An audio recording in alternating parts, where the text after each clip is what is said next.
PCOS ఉండి pregnancy కోసం planning చేస్తున్నట్టయితే ఆ frustration, confusion and endless advises ఏది వర్కౌట్ అవ్వకపోతే ఎలా ఉంటుందో నాకు తెలుసు. నిజం ఏంటంటే దీనికి వన్ స్టాప్ సొల్యూషన్ అనేది లేదు. కానీ 95% ఆఫ్ మై క్లయింట్స్కి పాజిటివ్ రిజల్ట్ వచ్చిన 5 స్టెప్ ప్రాసెస్ ఏంటంటే, స్టెప్ 1, మెన్స్ట్రువల్ సైకిల్తో రీకనెక్ట్ అవ్వడానికి ట్రై చేయండి. అంటే పీరియడ్ లెంత్ అండ్ ప్యాటర్న్ని ట్రాక్ చేయడం, వెజైనల్ డిశ్చార్జ్ని ట్రాక్ చేయడం, ఓవ్యులేషన్ సైన్స్ని ఫైండ్ అవుట్ చేయడం.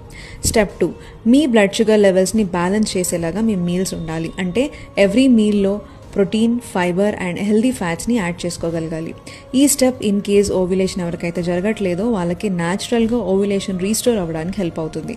స్టెప్ 3, పీసీఓఎస్ ఉన్న వాళ్ళకి లో గ్రేడ్ ఇన్ఫ్లమేషన్ ఉండే ఛాన్సెస్ ఉంటాయి. So 80% of me meals home cooked, wholesome, seasonal and anti inflammatory అయి ఉండాలి.